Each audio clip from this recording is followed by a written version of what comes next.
Hi there folks, my name's NovaWing24 and welcome to the NovaWrap, your one-stop location for all the simulation news and gaming from the week that was. Alrighty, so we shall be starting with FSX Team Edition this week as there is a couple of new releases that have just come out for this wonderful title.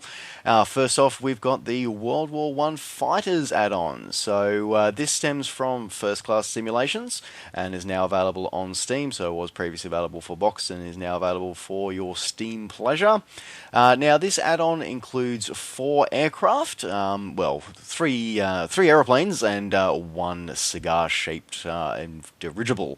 So we've got the Fokker triplane, most famous, for, of course, for being the steed of the Red Baron. It was a very much of a late war aircraft, but it was something that it was incredibly, really made a difference. Its maneuverability and its performance in combat was absolutely incredible. And probably the most famous type of World War One aircraft, really is. But there you go. Then there was another one as well. There was the Newport 17. Was also produced in that time. It was produced for the French and exported to countries all around the world, including as far away as Russia, Thailand, and of course the US. So it was a very interesting little aircraft that was French-built, French design, and was used all around the world. The third one is possibly one of the most iconic ones, especially as the typical opponent to the Fokker triplane, was of course the Sopwith Pup. Now, its actual name was the Sopwith Scout, which is actually something I only found out when I was doing the research for this week's show. So yeah, it was really cool. Sopwith Pup, very famous, and it was in use by both the Royal Flying Corps and of course the Royal Navy. And they're very intrigued with it, and it got a great performance. And it was actually the first aircraft to land on a moving ship, and one of the first aircrafts to be launched off launched off a ship. There's a side note, a bit of interesting history there. They strapped some flat pieces of board to the gun turret of a Royal Navy battleship, and then the aircraft took off from that. So pretty interesting for its first carrier, for its first navalised aviation. So there you go. And finally, in this pack, there is the cigar-shaped Zeppelin, which holds a very unique place in military aviation history as one of the first sort of true long-range bombers. And it was an interesting use of sort of non-fixed-wing aircraft, and again, very iconic sort of thing of the Second World War. And yeah, it was actually the first ever bombing of civilians. On sort of during the war was actually, dead actual targeting of civilians was done by Zeppelins in 1915, when two Zeppelins dropped 24 bombs on the eastern coast of the United Kingdom. So unfortunately it's a practice that continues today, but yes, it's very interesting. The one that's depicted in this add-on is the LZ-62, which is the first of the Super Zeppelin class, and particular aircraft, or particular airship, to 10 bombing raids over Germany. So there you go. If you're a bit of a World War I history buff, this could be an interesting add-on for you. Alright, in other FSX Steam Edition releases this week, we've got another great title from Alabao. Alabao have once again brought their supreme beauty and craftsmanship of FSX add-ons to Steam Edition in the form of the Waco YMF-5. So the Waco classic aircraft manufactured this in Michigan, and is based on the model built between 34 and 1935 out of Ohio. So it's a biplane configuration done as a bit of a tour and sort of a late example of sort of just enjoying the scenery, as it were. And yeah, it's very interesting and a great thing as well. Randomly enough, it's actually been remanufactured.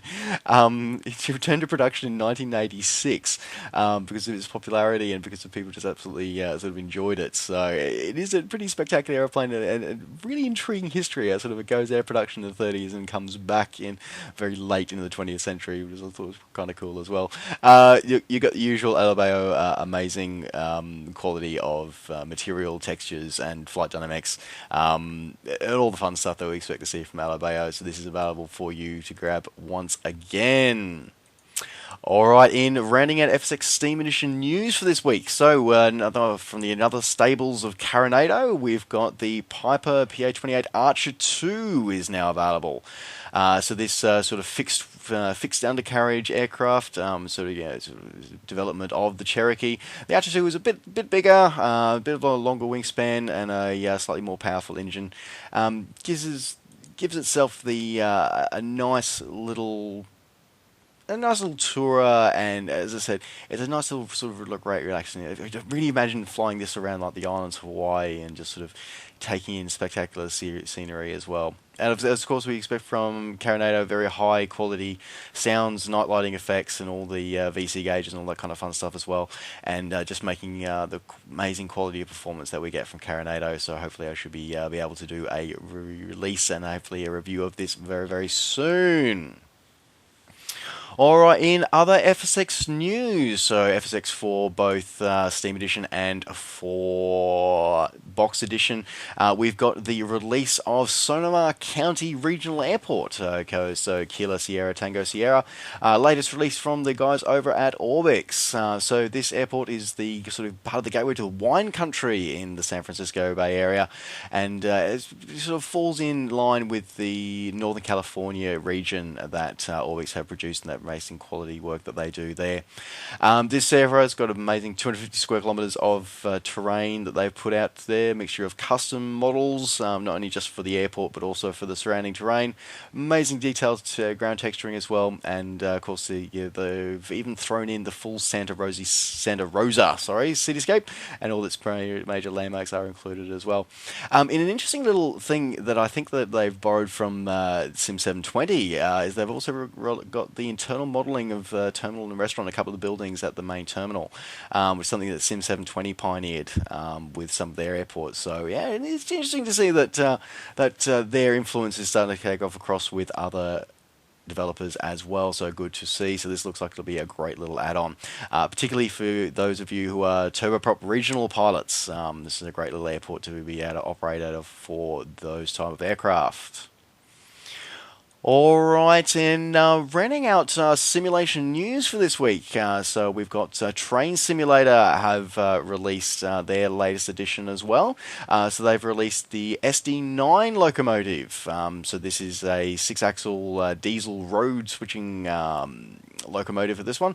Couple of produced between the mid to the late 1950s, so 54, 59, and successor of a very similar SD7 from the same stable yards. That was in the early 50s. The SD9 sort of had the sort of bigger axles and was designed to arrange for a bit of a longer, heavier freight loads and providing services throughout the United States. And the SD stood for Special Duty, which was this ability to go, as I said, go longer and actually be able to have heavy capacities as well. Now this has a couple of scenarios built into it, as always, fully compatible with Steam Workshop scenarios as well, and three scenarios are included for use with the Soldier Summit route add-on, which is also available for Train Simulator 2015 via Steam. In other news as well, Just Flight have released or have updated their Tornado GR1 release. So this first came to market a few weeks ago, and I had pre-ordered it and I picked it up, and I had hoped to bring you a review of it, but the fact is that it wasn't even flyable. So Just Flight did acknowledge the fact that they had quite a few issues with it, and they've just released on Friday. They just released a updated for it, a first service pack for it, which does require you to re-download and reinstall it. So for those of you who have purchased it already, you are able to just log into your Just Flight account and download it again. For the rest of you who are sort of sitting on the fence still, stay tuned. I will be releasing my review of that hopefully very shortly. I only just grabbed the download myself, so stay tuned for that as well. Well, folks, that pretty much rounds out the simulation news that was for the week that was. So thank you very much for joining. In one last piece of news, simulation news release. Sorry, I almost forgot. So the guys over at Dovetail, who also not only do they produce Train Simulator 2015, they also produce a little simulator called Fishing Simulator. So they're they've announced their next release for add-ons for theirs. There'll be a trout fish will be coming out, a trough fish, sorry, will be coming out very shortly, and we've got our first couple of screenshots of that, so that should be interesting for you simulated fishermen out there, if you enjoy that.